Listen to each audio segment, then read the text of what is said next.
That's the two who agree. You and the state that you're entering. And when you do so, you have so.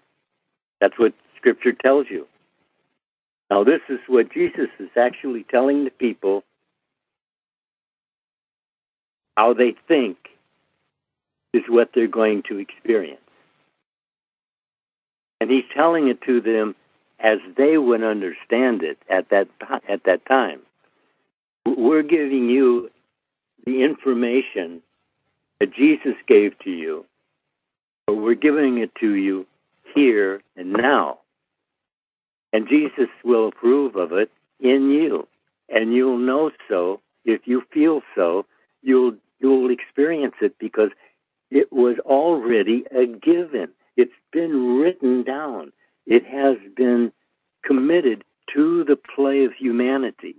That if you'll turn to me, I'll turn to you. If you do that, if it's a struggle for you, then forget it. Try it again some other time. Because it isn't a struggle at all. You can make it hell on earth. And for many, they have done exactly that. And attest to it every time you talk to them. Not knowing that they're also reseeding it for the next month or so ago. And if you go that long without actually contacting self in self, and risen is for everyone, but you have to participate on your own.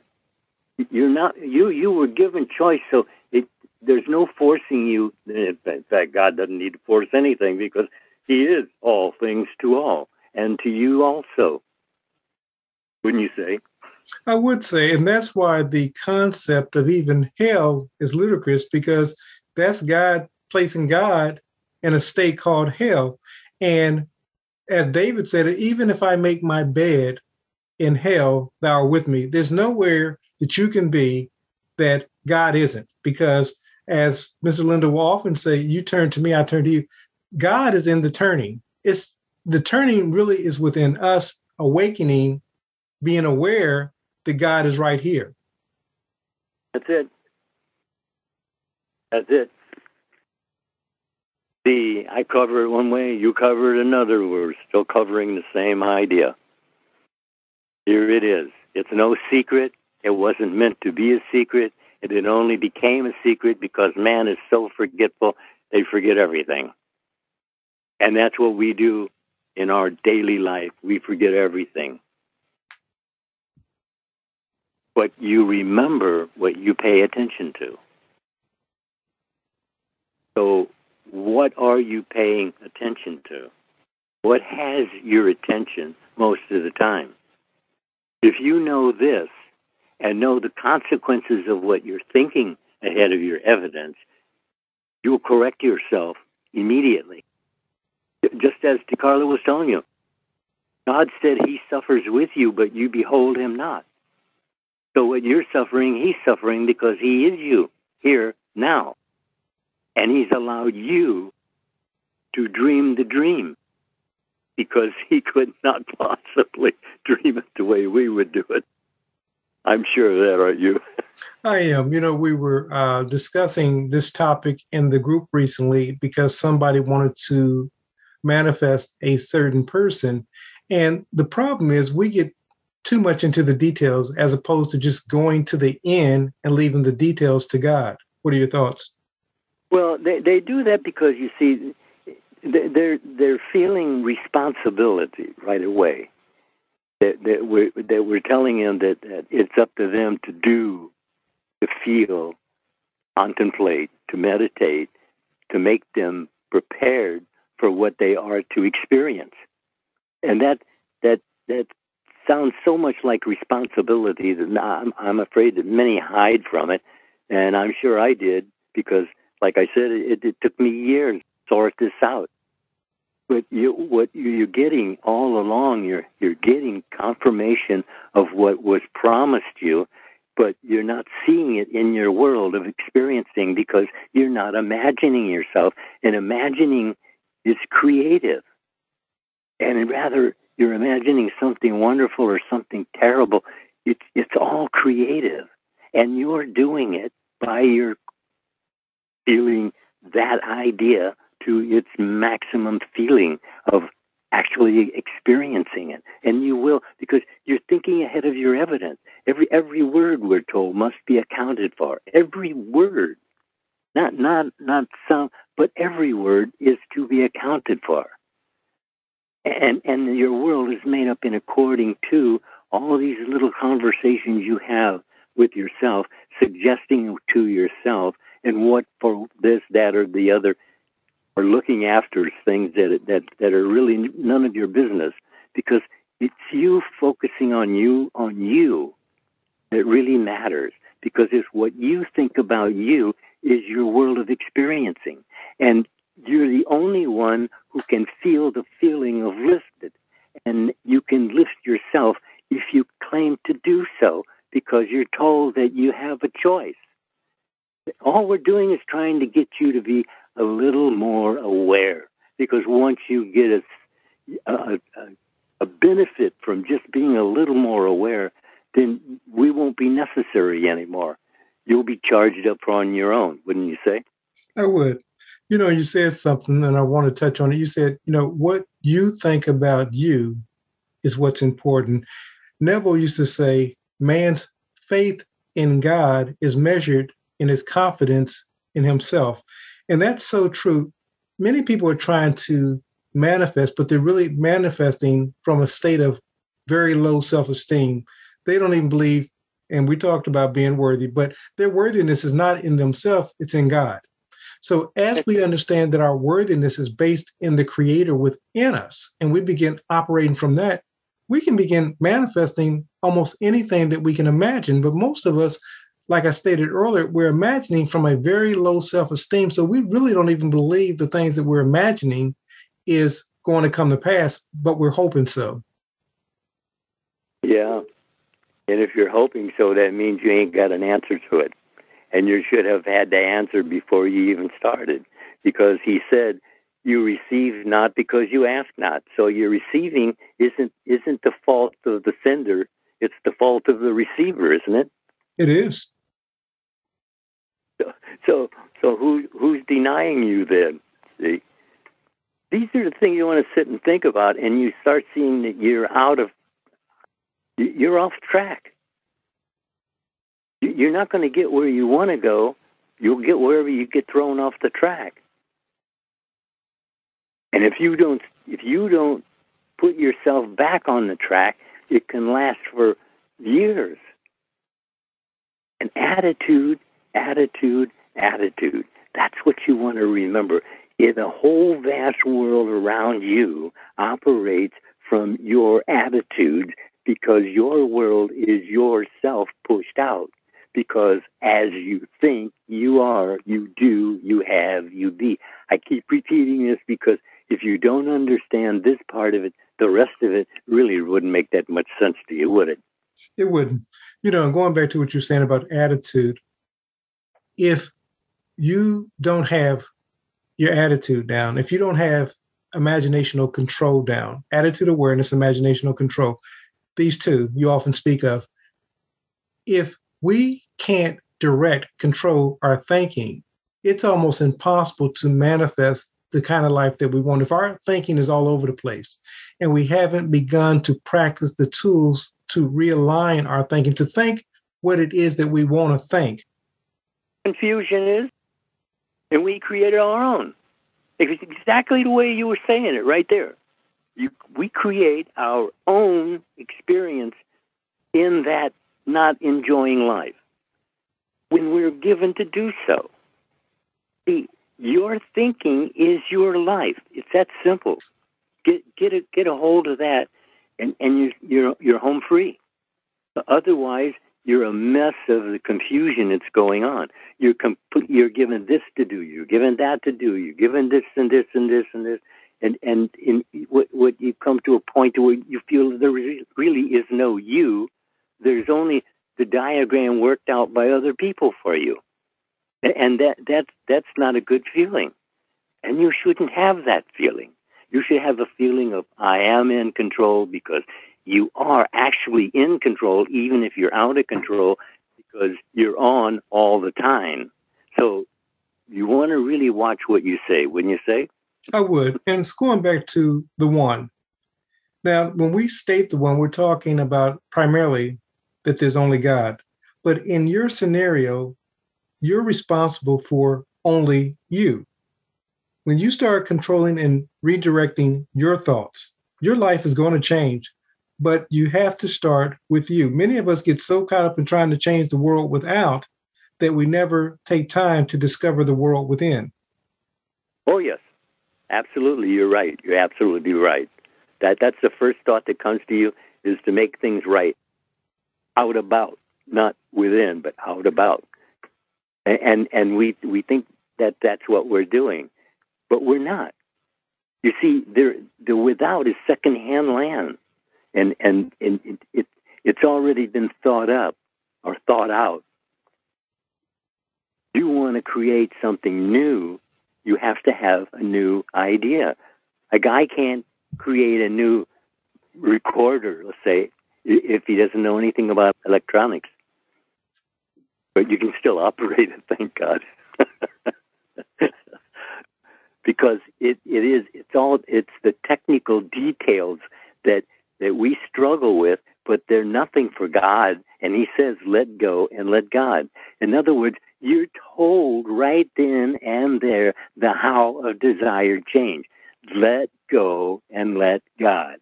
What is it that you're thinking feelingly about when you're praying?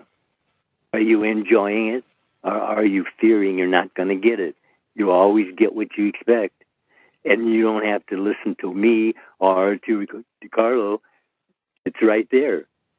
You're the one who's asking the question, why not me? And I'm giving you the answer, because you won't let it be, or it would already be, and you'd be telling me of your success rather than feeling like a failure. Isn't that so? It is so. And I'm so glad that you mentioned that. I was talking to someone recently. We were messaging back and forth, and he was saying that he was having some challenges in school. And I told him that he needed to start with his own inner conversation. I told him a story that when I was in school, I was doing very poorly. But when I changed my inner conversation, I went from a FD student, as it were, to an AB student. And that only happened because I changed my inner conversation. Then I begun to act accordingly.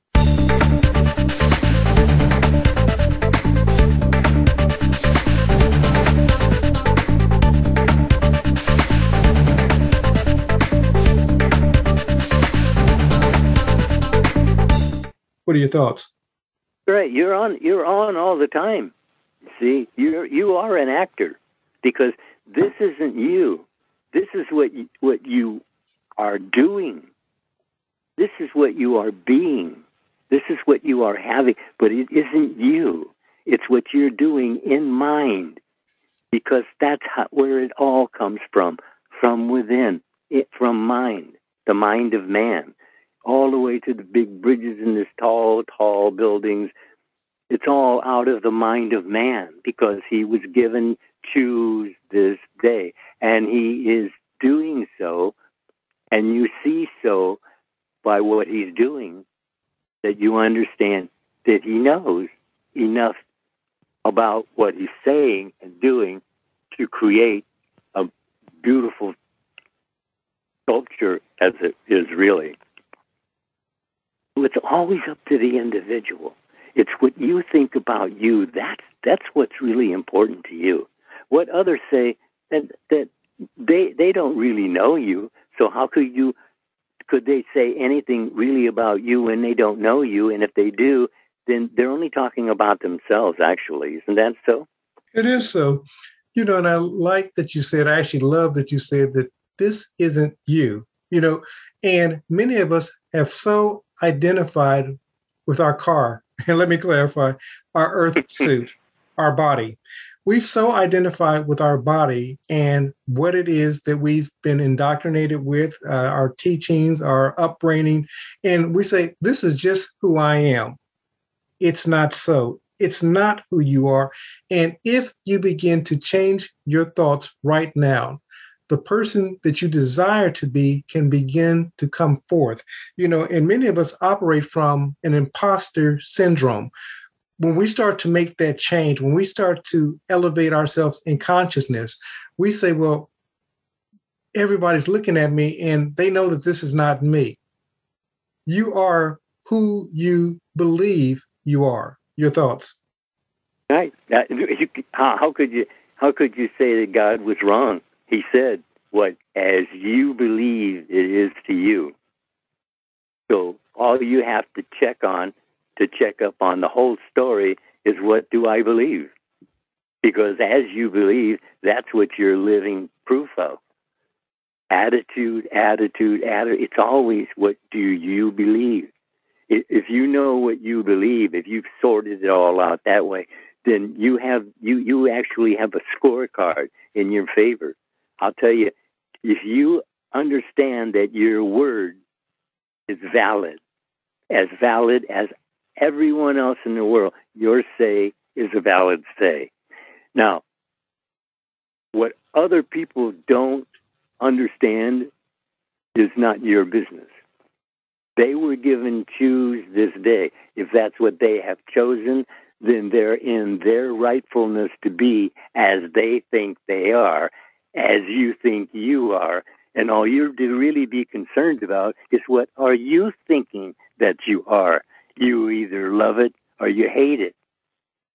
Because when you know there's more than you have, that's easy to fall into, isn't it?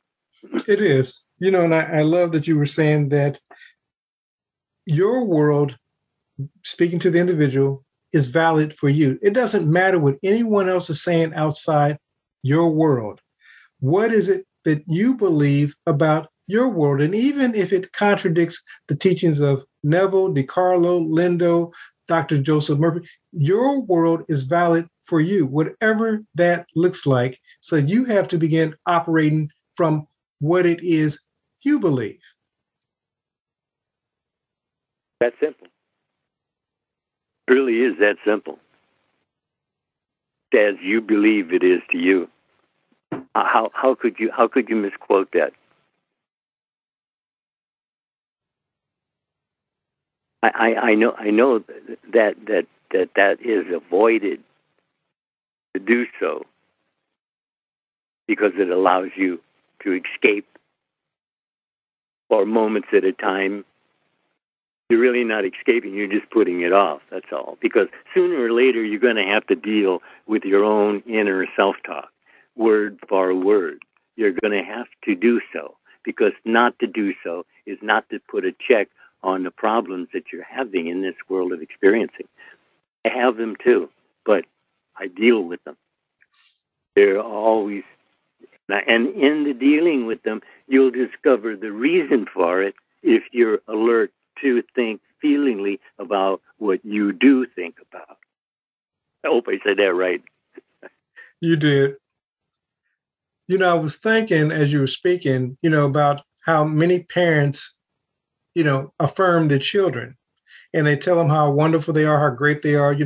Neville had even talked about Milton Berle and how his mom had just poured on him praise, and he began living from that praise. But somewhere along the line, Milton Berle had to own what it was that his mother said. And that's with each one of us. Father says that we're awesome, that we're great, that we've been created in his image and his likeness. But until we own what Father says, it's always someone else's story. That's it. Absolutely. Absolutely. And you're contaminated by other stories. I'm told I'm pretty harsh. It's true. The reason why I laughed is because it is so true. Most of us are living out other people's stories about us. That's right. I mean, what's this? And not only that, I mean, you read these books, all you're doing is listening to somebody else's problems. I mean, what what is it? It's somebody, and rarely is it really informing you in a way you wish to really be informed. But in other words, you're told very plainly to be in the world, but not to be of the world. Okay, so you read across. Oh, okay. That's that. It's what you focus on, what gets your attention, gets your life. If you like the way you're living, wonderful. Get more of the same information. If not, change your information. That's all you're really doing. Isn't that really all you're doing? You're just changing your information? Yes. And we were talking about this recently. Someone in the group was talking about revising. He had watched this program before going to sleep, but as he went to sleep, he went on and revised the program. But when he went to sleep, because it was so deep within his subconscious, that program arose. And he said, okay, well, I tried revising. Sometimes we have to revise 70 times 7 until we really own the new story that we're telling ourselves. Yeah, I've used them all. Me too. And especially even recently. The thing that people really don't understand is that you're the two in one. You see, there's two minds operating here. There's the mind of the world that you have accepted, and the mind that you are. And you're trying to negotiate with the world with your mind. And it doesn't really work that way. You only have to be concerned about what are you thinking about. That's all that really needs to concern you. That is your business. You are your business. Are you minding your business? Because I found out that I really wasn't. I was minding all kinds of things. People say that the confusion is so confusing, and we make it confusing. Wouldn't you really agree with that? We do. We don't mean to. I listen to people attempting to manifest things in their life, and they so complicate the process when simply only thing they need to do is begin operating, living from the end. And then they incorporate everyone else's principles and all this other stuff into the manifestation, as opposed to, you said that everyone wants to be happy. And I believe that that's so. So why not focus from an end of being happy in a relationship, happy having money, happy having your ideal health, instead of trying to incorporate so many other things that make for confusion. But yeah, we complicate things. It's called patience. That's what you need to develop. Patience with yourself. And if you find that you can be patient with yourself, then you can be patient with everyone else. And believe me, that's a road for success, wouldn't you say? Absolutely. Absolutely. And it's truly a challenge, because as you stated earlier, we have to be, again, mindful of our own inner self-talk. And because we're sometimes often our own worst critics. Oh, absolutely. Absolutely. Nobody can bite you as hard as you can. Jesus said it. I'm not bothered by all this. I laid it down myself. Nobody took away my life. I laid it down. He's telling you he's responsible for everything that happens to him. Nobody else is responsible, but just him. And he even proved it to you when he prayed. He said, just thank you, Father. Because he knew he'd get what he expected. And he expected the best. And that's all what he always got. And if you'd learn to expect the best, you'd get the best too. Isn't that so? It is so. And with our human reasoning, the truth of the matter is, if we get into the mindset of expecting the best, God, universe, source, whatever you call infinite intelligence, is going to do far more than you can ask, think, and or imagine. We think that we know what our best is. So we start filling in the script and saying, okay, well, I want this. I want these kind of shoes. God can see so much greater and what we think that we can. What are your thoughts? Well, of course. I mean, I think that goes without even questioning at all. I mean, God gave you. You understand the whole idea that God gave you, first person, whatever he gave you, it's a blessing. Live it like a blessing. He said, he tells you, look, I suffer with you, but you behold me not. So when you're suffering, God's suffering. He said, I call you friend. What would the greatest thing a man could do? You give your life for a friend. Attitude, awareness, imaginational control is right with you. So you're always on, and you always have what you need. He said that everything you need, all the help you need, is nearer than hands and feet. Where do you have to go if all the help you need is nearer than hands and feet? That if you just ask yourself these questions, that did it for me. Well, is there anything else you can do? Really? That's the question. Well, now, as we're speaking of the question, as we're talking about the one, what would you say to the listener in closing? One. All you have to remember is that there's only one. There's only God. He's playing all the parts. And all it takes to revive yourself, to the self, and raise the self, is think on these things. Isn't that so? It is so. Attitude awareness and imaginational control. That's what you're looking for, control. There it is. You're told, if you turn to me, I'll turn to you. Source desires to be in relationship with you, so much so that he's called you the only begotten. That's right. That's right. Son, all I have is yours. He's already given it. If, son, all I have is yours, it's already a given. Sir, it's been a pleasure. It has definitely been a pleasure. Talk to you later. Talk to you later. People just want to know what you did to be successful. The 4 CDs that I have out there, it's all there. If you took any one of the CDs and actually followed through on what you understood there, you could change your mind, change your world. All you have to do is just listen to the CDs. It's always reiteration and reiteration. I want to go back to the 4 CD set. Go to metaphysicalarttheater.com.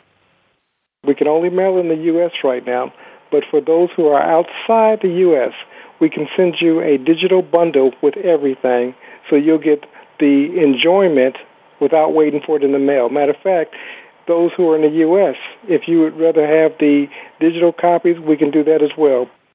metaphysicalarttheater.com.